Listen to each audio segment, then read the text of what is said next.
19 जून 2020 के घटना के बाद में भी कई बार शी जिनपिंग से प्रधानमंत्री जी मिले, लेकिन लाल लाल आंखें नहीं दिखाई। ये पूछा नहीं कि जो हमारे 22 जवान शहीद हुए थे और इसके अलावा भी तमाम सीमा के ऊपर उनका अतिक्रमण चल रहा है, क्यों हो रहा है, इससे चीन क्यों नहीं बाज आ रहा है। जब सत्ता में नहीं थे तब तो कहते थे कि चीन को लाल लाल आंख दिखाना चाहिए। ये मेरा ख्याल है कि 20वां बार मुलाकात होगी प्रधानमंत्री जी की, और यहाँ बीजेपी के प्रवक्ता लोग कहते हैं कि कांग्रेस चाइना परस्त है, लेकिन व्यवहार में देखा जाए इसके बिल्कुल विपरीत है। ट्रेड सबसे ज़्यादा बढ़ा है मोदी जी के समय में, चाइना से इंपोर्ट बहुत भारी बढ़ गया है, तो इसको दोस्ती कहा जाए। और दूसरी बात है कि अरुणाचल प्रदेश, देशपांग और जो 65 पेट्रोलिंग पॉइंट थे जिसमें 26 पर तो भारत की सेना जाना बंद कर दिया है। फिंगर 4 से लेकर फिंगर 8 जो लद्दाख में है पेट्रोलिंग भारत की सेना करती थी, बंद हुआ है। और जननायक राहुल गांधी जी अभी लेह लद्दाख का दौरा कर रहे हैं। वहाँ पर चश्मदीद लोगों ने बताया कि जहाँ हमारे पशु चराए जाते थे वहाँ पर रोक लग गई है। ये सवाल मोदी जी उठाएंगे वहाँ पर जोहानिसबर्ग में? ये है हिम्मत इनको उठाने की? हम तो मोदी जी के साथ खड़े हैं, कांग्रेस खड़ी है, लेकिन उठाएं। दूसरी बात यह है कि ये नकारने की कोशिश करते रहते हैं कि कुछ हुआ ही नहीं, तो ऑल पार्टी डेलीगेशन बना करके चलते हैं, देखते हैं कि नहीं हुआ, उस पर भी पीछे हट जाते हैं, कुछ बोलते नहीं।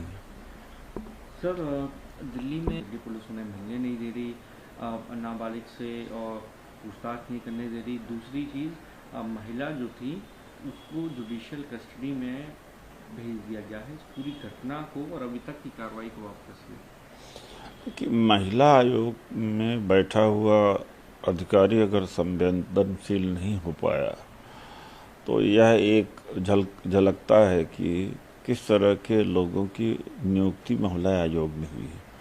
वहाँ के लोगों को तो संवेदनशील होना चाहिए महिलाओं के प्रति, चूँकि महिलाओं की रक्षा के लिए ही आयोग है। दूसरी बात है कि पुलिस कार्रवाई कर रही है और कार्रवाई करके त्वरित सजा देना चाहिए। सर, महाराष्ट्र प्रदर्शन चल रहा है, इस दौरान उन्होंने ये कहा कि यदि आप खर्च वहन नहीं कर सकते हैं तो आप प्याज का सेवन बंद कर दें।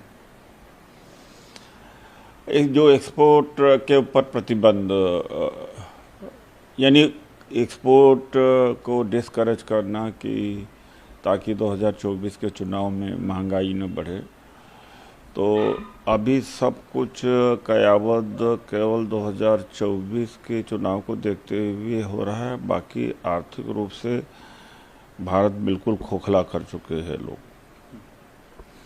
तो जैसे 40% का टैक्स लगाना, एक्सपोर्ट ड्यूटी लगाना प्याज के ऊपर, और दलहन जो आएगा उसके ऊपर कम से कम टैक्स लगाना, तो सारा ये सरकार जुटी हुई है इस बात को लेकर के कि 2024 किस तरीके से निकल जाए, किसान बर्बाद हो जाए, महंगाई कितना बड़ी हो जाए।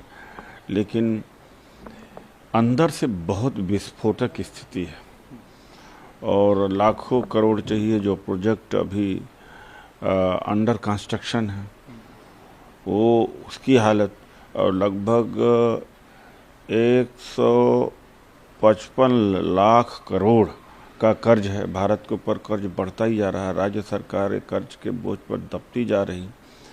तेल की कमाई से विशेष रूप से नॉन टैक्स कहा जा सकता है, तो उससे काफ़ी कुछ निचोड़ा जा रहा है जनता को। तो पूरी अर्थव्यवस्था इनकी ध्वस्त हो चुकी है, महंगाई बेतहाशा बढ़ गई है, इनके संभले नहीं संभल रहा, केवल भाषणों में है, वरना अंदर से अर्थव्यवस्था बिल्कुल समाप्त हो चुकी है, ख़त्म हो चुका है। सर कि मैं योगी और सन्यासियों का पैर छूता हूँ, उनका आशीर्वाद लेता हूँ, चाहे वो मुझसे उम्र में बड़े हों या छोटे हों। अब ये तो है, लेकिन यह भी बहस चल रही है कि आगे या भविष्य में योगी जी को प्राइम मिनिस्टर के रूप में देखा जा रहा है, वरना यह कटसी तो रजनीकांत जी ने प्रधानमंत्री के लिए तो नहीं दिखाई, तो उनको उनमें एक झलक देख रहे हैं prime minister, future prime minister का। यह गलियारों में चर्चा हो रही है। सर में एक नई शिक्षा नीति तैयार करेंगे। बिल्कुल करना भी चाहिए। जिस तरह से शिक्षा का इन्होंने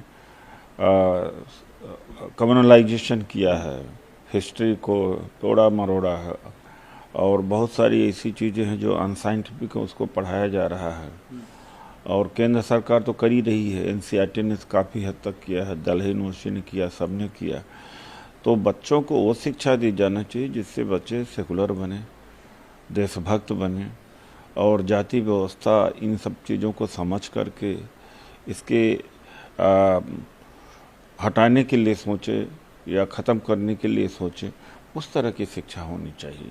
सर पश्चिम बंगाल में मुख्यमंत्री ने, अब इसमें तो कोई बात रही नहीं है, पुजारियों को भी किया है, मौलवियों को किया है, तो इसमें किसी को एतराज़ तो होना नहीं चाहिए, क्योंकि किसी एक विशेष धर्म के लोगों को नहीं किया है। सर उन्होंने डाली है, और वो है कि असम में एक से ज़्यादा जो लोग शादियां करते हैं उनको ख़त्म करने का प्रस्ताव को लेकर उनकी अलग अलग राय मांगी है लोगों से। उनका काम ही यही है कि ऐसे मुद्दे को छेड़ करके हमेशा रखते हैं।